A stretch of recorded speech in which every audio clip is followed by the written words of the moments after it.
ಆತ್ಮೀಯ ವಿದ್ಯಾರ್ಥಿಗಳೇ, ಕನ್ನಡ ಐಚ್ಛಿಕ ತರಗತಿಗೆ ಎಲ್ಲರಿಗೂ ಮತ್ತೊಮ್ಮೆ ಸ್ವಾಗತ. ಕಳೆದ ತರಗತಿಯಲ್ಲಿ ನಾವು ನಮ್ಮ ಪಠ್ಯದ 5ನೇ ಘಟಕವಾದಂತಹ ಗದ್ಯ ಚಂದ್ರನಲ್ಲಿ ಕೊಟ್ಟಿರುವ ಮೊದಲ ಪಾಠವನ್ನು ನೋಡ್ತಾ ಇದ್ದೆವು. ಪಂಜರ ಪರೀಕ್ಷೆ ಎಂಬುದರ ಹೆಸರು. ಕೆಂಪು ನಾರಾಯಣ ಬರೆದಂತಹ ಕೃತಿ, ಅದರ ಭಾಗ ನಾವು ನೋಡ್ತಾ ಇದ್ದದ್ದು. ಹೇಗೆ ನಂದರ ರಾಜ್ಯಕ್ಕೆ ಬಂದಂತಹ ಆ ಅಮಾನುಷ ಕೃತವಾದಂತಹ ಸಿಂಹ ಇರುವಂತಹ ಪಂಜರವನ್ನು ಪರೀಕ್ಷೆ ಮಾಡುವಂತಹ ಅವಕಾಶ ಚಂದ್ರಗುಪ್ತನಿಗೆ ಸಿಗ್ತದೆ. ಚಂದ್ರಗುಪ್ತ ಸೆರೆಮನೆಯಲ್ಲಿ ಇದ್ದವನು. ಹಾಗೆ ಆ ರಾಜ್ಯದಲ್ಲಿ ಬೇರೆ ಯಾರು ಕೂಡ ಆ ಪಂಜರವನ್ನು ಪರೀಕ್ಷೆ ಮಾಡಲಿಕ್ಕೆ ಸಿದ್ಧರಾಗದೆ ಹೋದಾಗ ಇವನಿಗೆ ಅಂತಹ ಸಂದರ್ಭ ಬರ್ತದೆ, ಅವಕಾಶ ಬರ್ತದೆ. ಆ ಪ್ರಕಾರ ಅವನು ಬರ್ತಾನೆ, ಬಂದು ನೋಡ್ತಾನೆ. ನೋಡುವ ಅವನಿಗೆ ಕೂಡ ಆರಂಭದಲ್ಲಿ ಇದು ಅಮಾನುಷಕೃತ ಅಲ್ಲ, ಮನುಷ್ಯರಿಂದ ನಿರ್ಮಿಸಲ್ಪಟ್ಟದಲ್ಲ ಅಂತ ಅನಿಸ್ತದೆ, ಆಶ್ಚರ್ಯ ಆಗ್ತದೆ. ಆದ್ರೆ ಎಲ್ಲವನ್ನು ಪರೀಕ್ಷೆ ಮಾಡಿ ನೋಡುವಾಗ ಅವನಿಗೆ ಕೂಡ ಅನಿಸ್ತದೆ ಇದು ಕೃತಕ ಸಿಂಹ ಅಂತ. ಯಾಕಂದ್ರೆ ಇಲ್ಲಿ ಕೂಡ ಒಟ್ಟಾಗಿರುವಂತಹ, ಇಲ್ಲಿ ಕೂಡ ತುಂಡರಿಸದಂತಹ ಈ ಪಂಜರೊಳಗೆ ಹೇಗೆ ಸಿಂಹ ಹೋಗ್ಲಿಕ್ಕೆ ಸಾಧ್ಯ? ಜೊತೆ ಅದರ ಚಲನವಲನ ಎಲ್ಲ ನೋಡ್ತಾನೆ, ಅದಕ್ಕೆ ಆಹಾರ ಕೊಡುವಾಗ ನೋಡ್ತಾನೆ, ಹಾಗೆಲ್ಲ ಅದು ಹೇಗೆ ವರ್ತಿಸ್ತಾ ಇದೆ ಅಂತ ಕೊನೆಗೆ ಅವನು ತೀರ್ಮಾನಿಸ್ತಾನೆ. ಇದು ಖಂಡಿತವಾಗಿ ಬೇರೆ ಬೇರೆ ವಸ್ತುವನ್ನು ಉಪಯೋಗಿಸಿಕೊಂಡು ಎರಕ ಹೊಯ್ದು ಮಾಡಿದಂತಹ ಸಿಂಹ ಅಂತ ಭಾವಿಸ್ತಾನೆ. ಅಷ್ಟು ಭಾಗವನ್ನು ನಾವು ಕಳೆದ ತರಗತಿಯಲ್ಲಿ ನೋಡಿದ್ದು. ಮುಂದಿನ ಭಾಗವನ್ನೀಗ ನೋಡೋಣ. ಹಾಗೆ ಆ ರೀತಿಯಾಗಿ ತೀರ್ಮಾನಿಸಿದಂತಹ ಚಂದ್ರಗುಪ್ತ ಇದು ಕೃತಕ ಸಿಂಹ ಎಂಬುದಾಗಿ ಭಾವಿಸಿದಂತಹ ಅವನು ಮತ್ತೆ ಒಂದು ಪರೀಕ್ಷೆಯ ಮಾಡುವೇನೆಂದು ಆನೆ ಲಾಯಕ್ಕೆ ಹೇಳಿ ಕಳುಹಿಸಿ. ಹಾಗೆ ಇದ್ರೂ ಕೂಡ ಇನ್ನು ಪರೀಕ್ಷೆ ಮಾಡಬೇಕು, ನೇರವಾಗಿ ಅಲ್ಲ, ಪಕ್ಕನ ಹೇಳಿಕ್ಕೆ ಸಾಧ್ಯ ಇಲ್ಲ ತನಗೆ ಗೊತ್ತಿರೋ ವಿಚಾರವನ್ನು. ಆಗ ಅವರು ತಪ್ಪಿಸ್ಯಾರು. ಹಾಗೆ ಪುನಃ ಇನ್ನೊಂದು ಪರೀಕ್ಷೆ ಮಾಡ್ತಾನೆ. ಒಮ್ಮೆ ನೋಡುವ ಗೊತ್ತಾಗ್ತದೆ ಅದರ ಚಲನವಲನ, ಅದು ತಾನು ಕೊಡುವಾಗ ಮಾಂಸವನ್ನು ತಿನ್ನುವುದಿಲ್ಲ, ಅದನ್ನು ತಂದವರು ಕೊಟ್ಟಾಗ ತಿಂತಾ ಇದೆ ಅಂತ ಇನ್ನೊಂದು ಪರೀಕ್ಷೆ ಮಾಡ್ತಾನೆ. ಆನೆ ಲಾಯಕ್ಕೆ ಹೇಳಿ ಕಳಿಸಿ. ಆನೆಗಳು ಇರುವಂತ ಆ ಸ್ಥಳಕ್ಕೆ ಹೇಳಿ ಕಳಿಸಿ, ಮರಿ ಆನೆಗೆ ಕಣ್ಣುಗಳಂ ಕಟ್ಟಿಸಿ ಪಂಜರವಂ ಬಳಸಿ ಬರುವಂತೆ ಮಾಡಲು. ಹಾಗೊಂದು ಮರಿ ಆನೆಯನ್ನು ತರಿಸ್ತಾನೆ. ಅದರ ಕಣ್ಣಿಗೆ ಒಂದು ಬಟ್ಟೆ ಕಟ್ತಾನೆ ಕಾಣದ ಹಾಗೆ, ಪಂಜರವನ್ನು ಬಳಸಿ ಬರುವಂತೆ ಮಾಡಲು. ಆ ಆನೆಯನ್ನು ಪಂಜರಕ್ಕೆ ಸುತ್ತು ಬರುವ ಹಾಗೆ ಮಾಡ್ತಾನೆ. ಯಾಕದು ನೋಡುದು ಬೇಡ ಸಿಂಹವನ್ನು ಅಂತ. ಹಾಗೆ ಸಿಂಹಕ್ಕೆ ಗೊತ್ತಾಗ್ತದೆ ಮಾಡಲು. ಆ ಸಿಂಹವು ಅದಂ ನೋಡಿ ಆರ್ಭಟಿಸದೇ ಇರಲು. ಹಾಗೆ ಆನೆ ಮರಿ ಸಿಂಹದ ಗೂಡಿನ ಸುತ್ತಲೂ ಹೋದಾಗ ಅದನ್ನು ನೋಡಿ ಸಿಂಹ ಮಾತ್ರ ಶಬ್ದ ಮಾಡೋದನ್ನೇ ಇಲ್ಲ. ಇಲ್ಲಾಂದ್ರೆ ಸಿಂಹ ಗರ್ಜಿಸಬೇಕಿತ್ತು ಅಲ್ಲ, ಧ್ವನಿ ಮಾಡಬೇಕಿತ್ತು. ಮಾಡದೇ ಇರಲು ಕಪಟ ಸಿಂಹವು ಸಿದ್ಧವೆಂದು ತಿಳಿದು. ಈಗ ಸ್ಪಷ್ಟ ಆಗ್ತದೆ ಯಾರಿಗೆ? ಚಂದ್ರಗುಪ್ತನಿಗೆ ಇದು ಕಪಟ ಸಿಂಹ ಅಂತ. ಯಾಕಂದ್ರೆ ಆನೆ ಬಂದಾಗ ಕೂಡ ಸಿಂಹ ಮಾತಾಡ್ತಾ ಇಲ್ಲ, ಧ್ವನಿ ಮಾಡ್ತಾ ಇಲ್ಲ ಅಲ್ವಾ? ಇಲ್ಲ, ಖಂಡಿತವಾಗಿ ಅದು ಗರ್ಜಿಸಬೇಕಿತ್ತು, ಗರ್ಜಿಸ್ತಾ ಇಲ್ಲ ಅಂತ. ಆ ಸಿಂಹವು ಚಲಿಸುವುದಕ್ಕೆ ಮಾಂಸವಂ ಚುಚ್ಚಿ ಕೊಡುವುದಕ್ಕೆ ಸಾಧನವಾದ ಶಲಾಕವಂ ಪಿಡಿದಿರುವ ಪಂಜರ ರಕ್ಷಕನಂ ನೋಡಿ. ಆಗ ಅದನ್ನು ಆನೆಗೆ ಮಾಂಸ ಕೊಡ್ತಾ ಇರುವಂತಹ ಆ ಪಂಜರ ರಕ್ಷಕನನ್ನು ನೋಡಿ ಕೇಳ್ತಾನೆ. ಅವನು ಸಲಾಕೆಯನ್ನು ಹಿಡಿದಿದ್ದಾನೆ ಅಲ್ವಾ, ಆ ಮಾಂಸ ಕೊಡ್ಲಿಕ್ಕಾಗಿ ಆ ಗೂಡಿಗೆ. ಈತನ ಕೈ ಶಲಾಕವು ಸೂಜಿ ಕಲ್ಲಿನ ಸತ್ವದಿ ಮಾಡಿರಬೇಕು. ಹಾಗೆ ಪುನಃ ಗಮನಿಸ್ತಾನೆ, ಅವನ ಕೈಯಲ್ಲಿರುವಂತಹ ಒಂದು ಸಲಾಕೆ ಇದೆ, ಅದರಿಂದ ಅವನು ಮಾಂಸ ಕೊಡುವಂಥದ್ದು. ಆಗ ಸಿಂಹ ಅದರ ಕಡೆಗೆ ಕಚ್ಚಲಿಕ್ಕೆ ಬರ್ತಾ ಇದೆ ಅಲ್ಲ, ಮಾಂಸ ತಿನ್ಲಿಕ್ಕೆ ಅಂತ. ಹಾಗಿರುವಾಗ ಇದು ಖಂಡಿತವಾಗಿ ಸೂಜಿ ಕಲ್ಲು ಹೇಳ್ತಾರೆ, ಅಯಸ್ಕಾಂತ ಅಂತ ಹೇಳ್ತೇವಲ್ಲ, ಅದನ್ನು ಎಳೆಯುವಂತ ಶಕ್ತಿ ಇರುವಂತದ್ದು, ಆಕರ್ಷಿಸುವಂತ ಶಕ್ತಿ ಇರುವಂತದ್ದು ಅಂತ ಭಾವಿಸ್ತಾನೆ. ಸೂಜಿ ಕಲ್ಲಿನ ಸತ್ವದಿ ಮಾಡಿ ಇರಬೇಕು. ಹಾಗಿದು ಅಂತಹ ವಸ್ತುವಿಂದ ಮಾಡಿದ್ದು, ಅಯಸ್ಕಾಂತದಿಂದ ಮಾಡಿದ್ದು ಭಾವಿಸ್ತಾನೆ.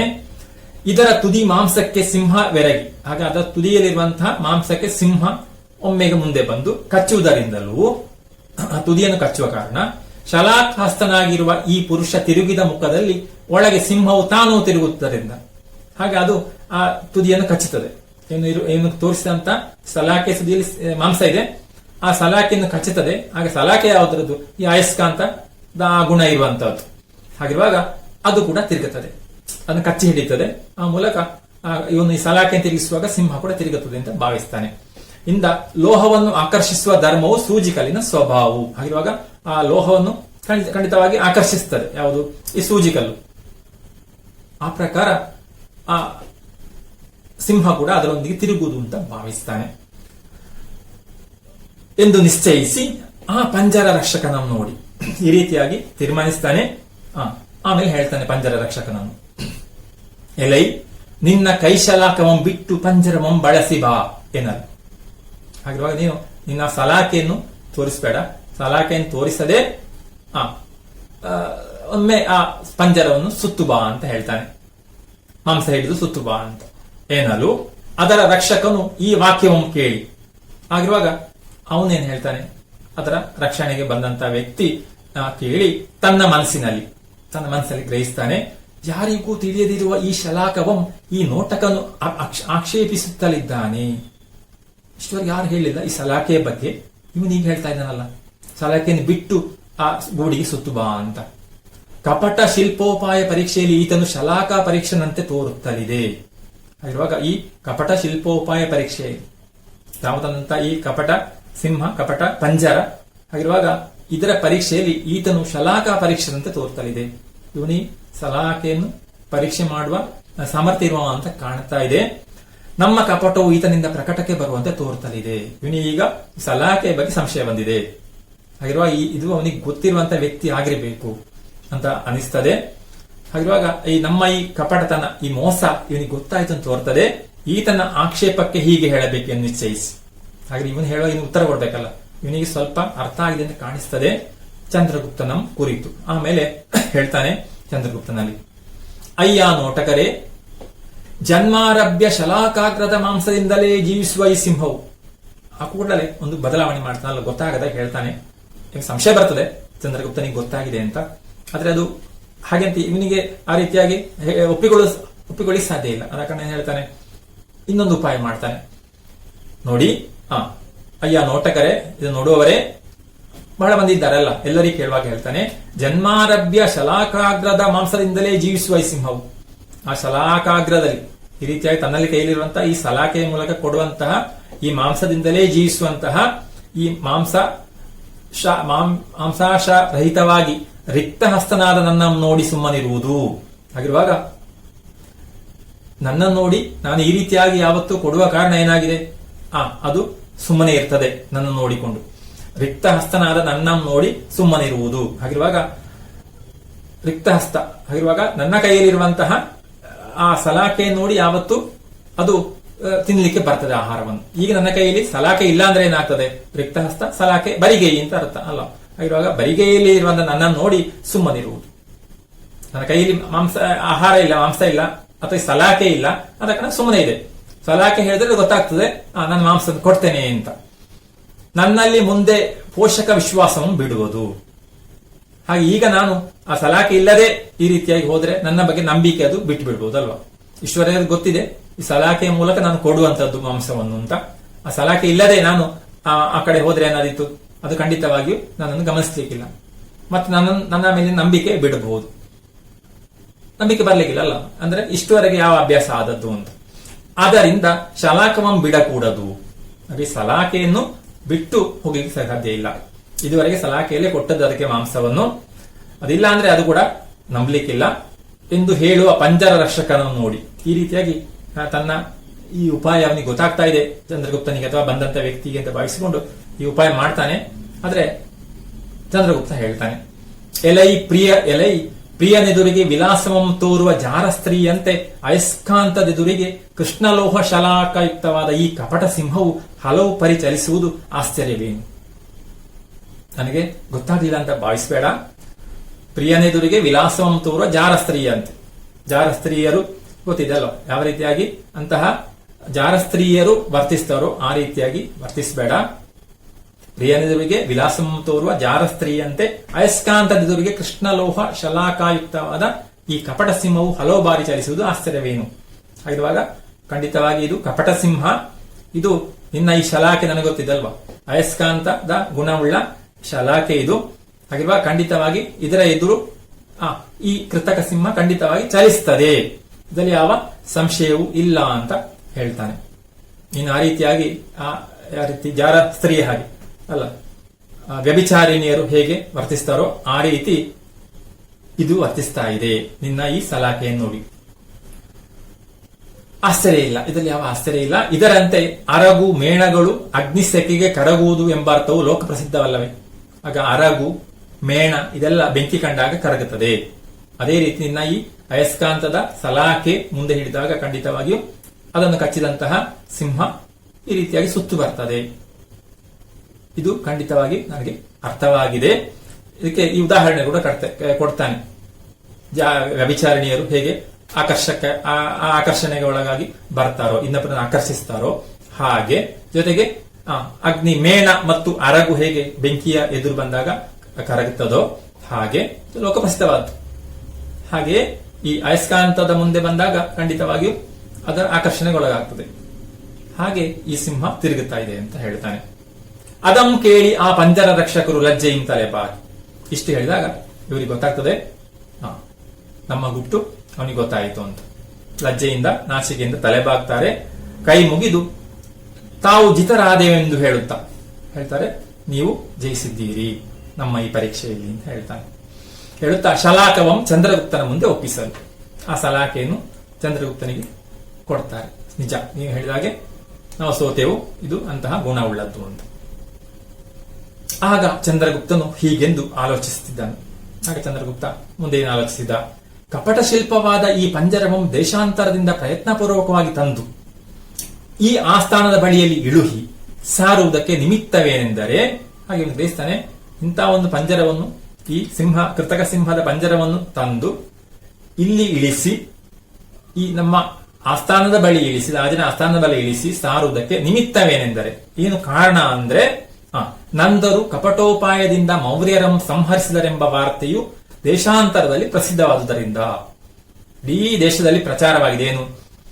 ನಂದರು ಕಪಟೋಪಾಯದಿಂದ, ನಂದರು ಮೋಸದಿಂದ ಮೌರ್ಯರನ್ನು ಸಂಹರಿಸಿದ್ರು, ಮೌರ್ಯರನ್ನು ಕೊಂದ್ರು ಅಂತ ಇಡೀ ವಾರ್ತೆ ದೇಶದಲ್ಲಿ ಪ್ರಸಿದ್ಧವಾಗಿದೆ. ಆರಂಭದಲ್ಲಿ ಹೇಳಿದ್ದೇನಲ್ಲ, ಮೌರ್ಯರನ್ನು ನಂದರು ಕೊಲ್ತಾರೆ, ಯಾಕಂದ್ರೆ ದಾಯಾದಿ ಮತ್ಸರದಿಂದ ಅವರಿಗೆ ಒಳ್ಳೇದಾಗಬಾರ್ದು ಅಥವಾ ಅವರಿಂದ ನಮಗೆ ತೊಂದರೆ ಇದೆ ಅಂತ. ಅಲ್ಲಿ ಉಳ್ಕೊಂಡವನು ಯಾರು? ಉಳಿದವನು ಚಂದ್ರಗುಪ್ತ ಮಾತ್ರ. ಉಳಿದ ಸಹೋದರೆಲ್ಲ ಕೊಂದಿದ್ದಾರೆ ನಂದರು. ಇದು ಮೋಸದಿಂದ ಕೊಂದದ್ದು ಎಂಬುದಾಗಿ ಇಡೀ ದೇಶಕ್ಕೆ ಗೊತ್ತಾಗಿದೆ. ಅದಂ ಕೇಳಿ ಪರರಾಯರು ಯಾರೋ ಕಪಟಿಗಳಾದ ನಂದರ ವಿಡಂಬನಾರ್ಥವಾಗಿ ಅಶಕ್ಯವಾದ ಕಪಟ ಶಿಲ್ಪವನ್ನು ರಚಿಸಿ, ಅದಕ್ಕಾಗಿ ಏನ್ ಮಾಡಿದ್ರು?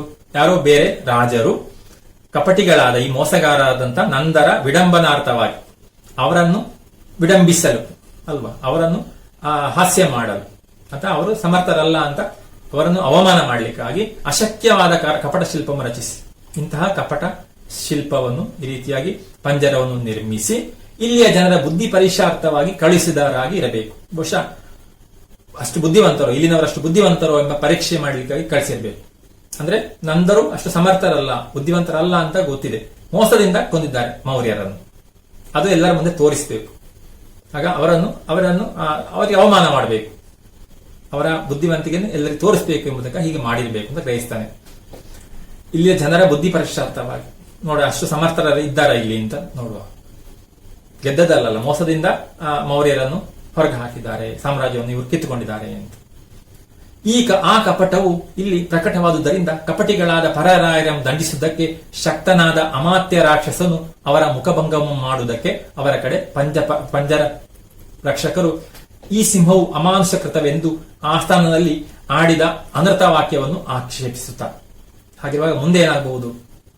ಇವರಿಗೆ ಯಥೋಕ್ತ ದಂಡನೆಯ ಮಾಡಿಯಾನು. ಆಗ ಚಂದ್ರಗುಪ್ತ ಭಾವಿಸ್ತಾನೆ, ಇದೆಲ್ಲ ಗೊತ್ತಾದ್ರೆ ಅಲ್ಲಿ ಅಮಾತ್ಯ ರಾಕ್ಷಸ ಇದ್ದಾನೆ, ಮಂತ್ರಿ. ಹಾಗಿರುವಾಗ ಇದು ನಮ್ಮನ್ನು ಪರೀಕ್ಷೆ ಮಾಡ್ಲಿಕ್ಕಾಗಿ ಈ ರೀತಿಯಾಗಿ ಪಂಜರ ತಂದದ್ದು, ನಮ್ಮ ಮುಖಭಂಗ ಮಾಡಬೇಕು, ಅವಮಾನ ಮಾಡಬೇಕು ಅಂತ ಈ ರೀತಿಯಾಗಿ ಇವರು ಬಂದದ್ದು, ಈ ರೀತಿಯೆಲ್ಲ ಹೇಳಿದ್ದು, ಅಮಾನುಷಕೃತ ಪಂಜರ ಅಂತೆಲ್ಲ ಹೇಳಿದ್ದು ಅಂತ ಗೊತ್ತಾದ್ರೆ ಏನ್ ಮಾಡಿದರು, ಅವನು ಇವರಿಗೆ ಶಿಕ್ಷೆ ಕೊಡ್ಬಹುದು. ಬಂದಂತ ಪಾಪ ಇದನ್ನು ತೆಗೆದುಕೊಂಡು ಬಂದಂತವರಿಗೆ, ಭಟ್ಟರಿಗೆ. ಆದ ಕಾರಣ ಏನ್ ಭಾವಿಸ್ತಾನೆ, ಇದು ಇವರಿಗೆ ದಂಡನೆ ಆದಂತೆ ಆಗುವುದು ಮತ್ತು ಈ ಪಂಜರ ನಿಮಿತ್ತದಿಂದ ನನಗೆ ಬಂಧನ ವಿಮೋಚನವಾಗುವಂತೆ ತೋರುತ್ತಲಿವೆ. ಹಾಗೆ ಅವರಿಗೆ ಶಿಕ್ಷೆ ಕೊಟ್ಟಾನು.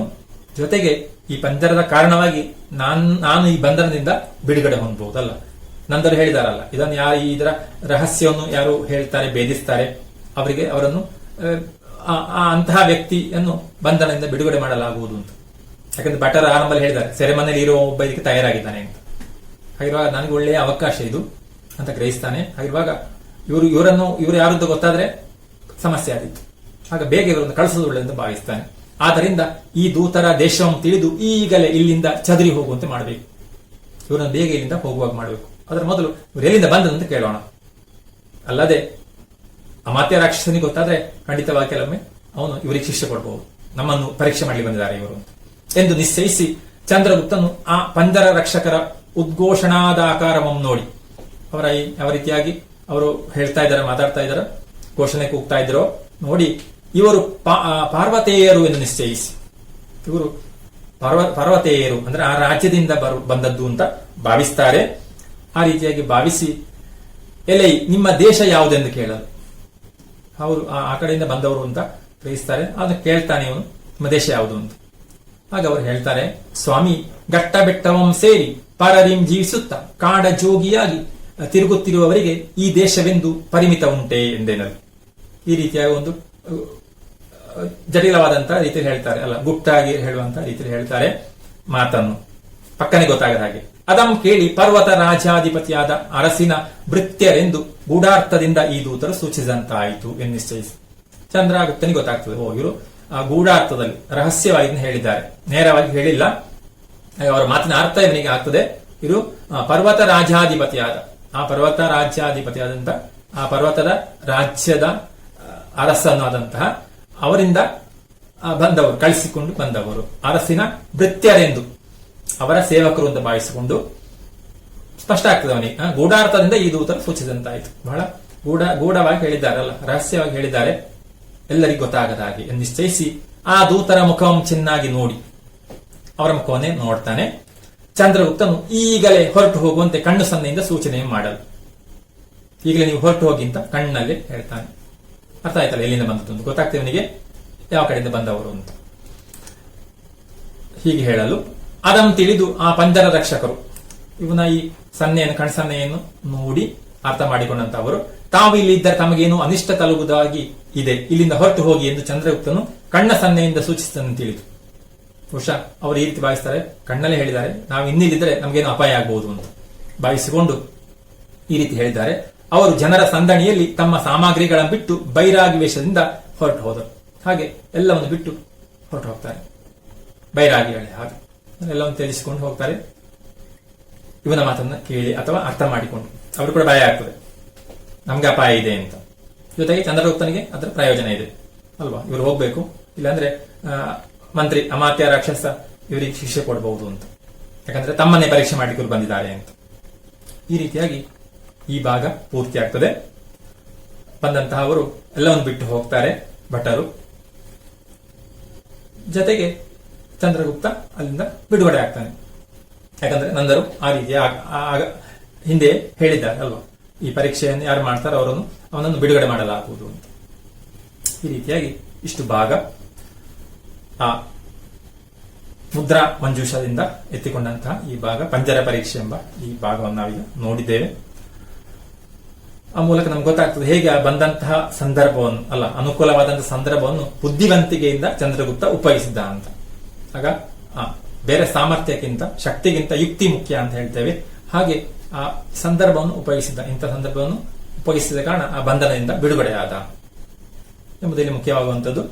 ಜೊತೆಗೆ ಆ ಸಮಯದ ನಡುಗನ್ನಡ ಮತ್ತು ಹಳೆಗನ್ನಡದ ಆ ಮಧ್ಯದ ಆ ಸಮಯದಲ್ಲಿ, ಹೊಸಗನ್ನಡದ ಆರಂಭದ ಸಮಯದಲ್ಲಿ ಅಲ್ಲಿನ ಅಂದಿನ ಕನ್ನಡ ಭಾಷೆ ಹೇಗಿತ್ತು ಅಂತ ಗೊತ್ತಾಗ್ತದೆ ನಿಮಗೆ ಅಲ್ವಾ, ಅದರ ಶಬ್ದಗಳು ವಾಕ್ಯಗಳನ್ನೆಲ್ಲ ನೋಡಿದಾಗ. ಅಂತೂ ಅಂತಹ ಒಂದು ಆರಂಭದ ಗದ್ಯದ ಹೊಸಗನ್ನಡ ಗದ್ಯದ ಒಂದು ಪರಿಚಯ ಮಾಡುವ ಉದ್ದೇಶದಿಂದ ಈ ಭಾಗವನ್ನು ಕೊಟ್ಟದ್ದು. ಹಾಗಿರುವಾಗ ಇದನ್ನು ನೀವು ಕೂಡ ಸಮಾಧಾನವಾಗಿ ಓದಬೇಕು. ಸಮಯದ ಕಾರಣದಿಂದ ನಾವೀಗ ವೇಗವಾಗಿ ನೋಡಿದ್ದೇವೆ. ಇದನ್ನು ಸಮರ್ಥವಾಗಿ ಎಲ್ಲವನ್ನು ಪೂರ್ತಿಯಾಗಿ ಓದಿ ಬೇಕಾದಂತಹ ಆ ಪ್ರಶ್ನೆಗಳಿಗೆಲ್ಲ ಉತ್ತರವನ್ನು ಬರಿಬೇಕು, ಅರ್ಥ ಮಾಡಿಕೊಳ್ಬೇಕು. ಸರಿ, ನಾವು ಕೊಟ್ಟಿರುವಂತಹ ಚಟುವಟಿಕೆಗಳನ್ನು ನೋಡೋಣ. ಮೊದಲನೆಯದು, ಕೆಂಪು ನಾರಾಯಣನ ಮುದ್ರಾ ಮಂಜೂಷವು ಕೃತಿಯ ಪರಿಚಯ ಮಾಡಿಕೊಡಿರಿ. ಹಾಗಿರುವಾಗ ನಾವೀಗ ಆ ಕೆಂಪು ನಾರಾಯಣ ಬರೆದಂತಹ ಮುದ್ರಾ ಮಂಜುಷ ಎಂಬ ಕೃತಿಯಿಂದ ಎತ್ತಿಕೊಂಡಂತ ಭಾಗವನ್ನು ನೋಡಿದ್ದು ಅಲ್ಲ, ಪಂಜರ ಪರೀಕ್ಷೆ ಎಂಬ ಘಟನೆಯನ್ನು ಮಾತ್ರ ನೋಡಿದ್ದು. ಹಾಗೆ ನಾವು ಪೂರ್ತಿಯಾಗಿ ಅದನ್ನು ನೋಡ್ಬೇಕು ಅಲ್ಲ, ಆ ಇಡೀ ಮುದ್ರಾ ಮಂಜುಷ ಕೃತಿಯನ್ನು ಓದಬೇಕು, ಅದರ ಪರಿಚಯ ಮಾಡಿಕೊಳ್ಬೇಕು. ಮಾಡಿಕೊಂಡು ಅದರ ಪೂರ್ತಿ ಕಥೆಯನ್ನು ಹೇಳುವಂತಹ ಸಂದರ್ಭ ಸಿಗ್ತದೆ. ಆದ್ರೆ ನಾವೀಗ ಇಂತಹ ತರಗತಿ ಆದ ಕಾರಣ ಹೇಳುವಂಥದ್ದು ಕಷ್ಟ. ಆಗ ನೀವು ಅದನ್ನು ಓದಬೇಕು, ಓದಿ ಸಂಕ್ಷಿಪ್ತವಾಗಿ ಅದರ ವಿವರವನ್ನು ಬರಿಬಹುದಲ್ಲ, ಒಟ್ಟು ಯಾವ ರೀತಿ ಕತೆ ಸಾಗಿದೆ ಅಂತ. ಅಂದ್ರೆ ಸಂಸ್ಕೃತದ ಆ ಕೃತಿಯಿಂದ, ನಾಟಕದಿಂದ ಎತ್ತಿಕೊಂಡದ್ದು ಅಲ್ಲ, ವಿಶಾಖದತ್ತನ ಕೃತಿಯಿಂದ ಎತ್ತಿಕೊಂಡಂತಹ ಭಾಗ, ಅದು ಯಾವ ರೀತಿ ಬದಲಾವಣೆ ಮಾಡಿದ್ದಾರೆ, ಏನೆಲ್ಲ ವಿಶೇಷ ಇದೆ ಅಂತ ಗೊತ್ತಾಗ್ತದೆ ಈ ಕೆಂಪು ನಾರಾಯಣ ಬರೆದಂತಹ ಈ ಮುದ್ರಾ ಮಂಜುಷದಿಂದ. ಆಗ ಆ ಕೃತಿಯ ಪರಿಚಯ ನೀವು ಪೂರ್ತಿ ಮಾಡಬೇಕು. ಕೃತಿ ಸಿಗ್ತದೆ ಅಲ್ವಾ, ನಿಮ್ಮ ಗ್ರಂಥಾಲಯದಲ್ಲಿ ಸಿಗಬಹುದು, ಅಥವಾ ಬೇರೆ ಅನುಕೂಲ ಇದ್ದರೆ ಬೇರೆ ರೀತಿಯಲ್ಲಿ ಅದನ್ನು ಓದಬಹುದು. ಅದು ಒಂದನೆಯ ಚಟುವಟಿಕೆ. ಆಮೇಲೆ ಎರಡನೆಯದು, ಈ ಗದ್ಯ ಭಾಗವನ್ನು ಹೊಸಗನ್ನಡದಲ್ಲಿ ನಾಟಕ ರೂಪಕ್ಕೆ ಪರಿವರ್ತಿಸಿ ಅಂತ ಕೊಟ್ಟಿದ್ದಾರೆ. ಗದ್ಯ ಭಾಗವನ್ನು ನಾಟಕ ರೂಪಕ್ಕೆ ಪರಿವರ್ತಿಸುವಂತದಲ್ಲ, ಹೇಗೆ ಸಂಭಾಷಣೆಯ ಮೂಲಕ ನಾಟಕದ ರೀತಿಯಲ್ಲಿ ಬರೆಯುವಂತ ಕೆಲಸ, ಅದನ್ನು ಮಾಡಬಹುದು. ಯಾಕಂದ್ರೆ ಚಿಕ್ಕ ಭಾಗ ಇರುವಂತದ್ದು ಯಾವ ರೀತಿಯಾಗಿ ನಾಟಕ ರೂಪಕ್ಕೆ ರೂಪಾಂತರಿಸಬಹುದು, ಆ ಪ್ರಯತ್ನ ಮಾಡಬೇಕು. ಆಮೇಲೆ ಈ ಗದ್ಯ ಭಾಗದ ಆಧಾರದಲ್ಲಿ ಚಂದ್ರಗುಪ್ತ ಮೌರ್ಯನ ಪಾತ್ರ ಪರಿಚಯವನ್ನು ಮಾಡಿರಿ. ಪಾತ್ರ ಪರಿಚಯ ಅಲ್ಲ, ಪಾತ್ರ ಚಿತ್ರಣ ನಾವು ಮಾಡ್ತೇವೆ. ಹಾಗೆ ಯಾವ ರೀತಿಯಾಗಿ ಪಾತ್ರ ಇಲ್ಲಿ ಬಂದಿದೆ ಅಂತ ಬಹಳ ಸ್ವಾರಸ್ಯಕರವಾಗಿ ಬಂದಿದೆ. ಅದ ಕಾರಣ ಈ ಭಾಗವನ್ನು ಕೊಟ್ಟದ್ದಲ್ವಾ.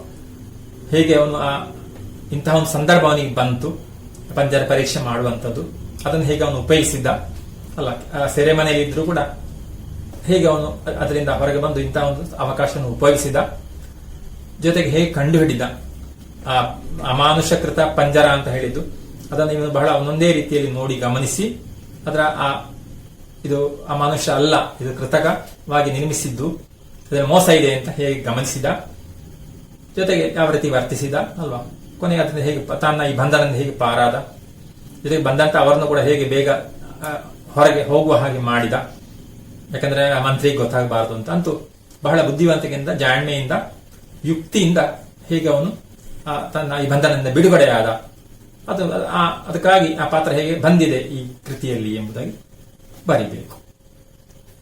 ಆಮೇಲೆ ಮೂರನೇ ಪ್ರಶ್ನೆ, ಚಂದ್ರಗುಪ್ತನ ಜಾಣ್ಮೆ ಸಾಹಸಗಳನ್ನು ಪಾಠಭಾಗದ ಆಧಾರದಲ್ಲಿ ಸಮರ್ಥಿಸಿ ಬರೆಯಿರಿ. ಈಗ ಹೇಳಿದ ಅದೇ ಉತ್ತರ ಬರುವಂತದಲ್ವ. ಅವನ ಇಲ್ಲಿ ಅವನು ಉಪಯೋಗಿಸಿದ ಜಾಣ್ಮೆ, ಬುದ್ಧಿವಂತಿಕೆ, ಸಾಹಸ. ಇದಕ್ಕಾಗಿ ಏನು ಸಾಹಸ ಗೊತ್ತಿದೆ ಅಲ್ವಾ. ಬಂಧನಲ್ಲಿದ್ರು ಕೂಡ, ಸೆರೆಮನೆಯಲ್ಲಿದ್ರು ಕೂಡ ಅಲ್ಲಿ ಇದನ್ನು ಹೇಳ್ತಾ ಹೋದಂತಹ ಭಟರನ್ನು ಕೇಳ್ತಾನೆ ಅಲ್ವಾ, ಇಲ್ಲಿ ಯಾರು ಇಲ್ವೋ ಇದನ್ನು ಪರೀಕ್ಷೆ ಮಾಡುವ ಸಾಮರ್ಥ್ಯ ಇರುವವರು ಅಂತ. ಅದರಿಂದ ಆಗೇನಂತ ಅವ್ರು ಹೋಗಿ ನಂದರಲ್ಲಿ ಹೇಳುವಂಥದ್ದು, ಆ ಮೂಲಕ ಯಾರು ಬರದೇ ಹೋದಾಗ ನಂದರು ಹೇಳುವಂಥದ್ದು ಅಲ್ವಾ, ಆ ಸೆರೆಮನೆಯಲ್ಲಿ ಇರುವ ಅವನನ್ನು ಕೂಡ ಪರೀಕ್ಷೆ ಮಾಡ್ಲಿಕ್ಕೆ ಅವಕಾಶ ಕೊಡಿ ಅಂತ. ಹಾಗೆ ಅವನು ಪರೀಕ್ಷೆ ಮಾಡಿ ಜಯಿಸಿದ್ರೆ ಅವನನ್ನು ಬಂಧನದಿಂದ ಬಿಡುಗಡೆ ಮಾಡಲಾಗುವುದು ಅಂತ.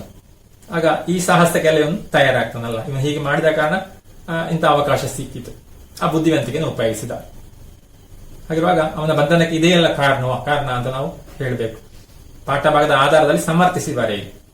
ಆ ಜಾಣ್ಮೆ ಮತ್ತು ಸಾಹಸವನ್ನು ಉಪಯೋಗಿಸಿದ ಕಾರಣ ಬಿಡುಗಡೆಯಾದ.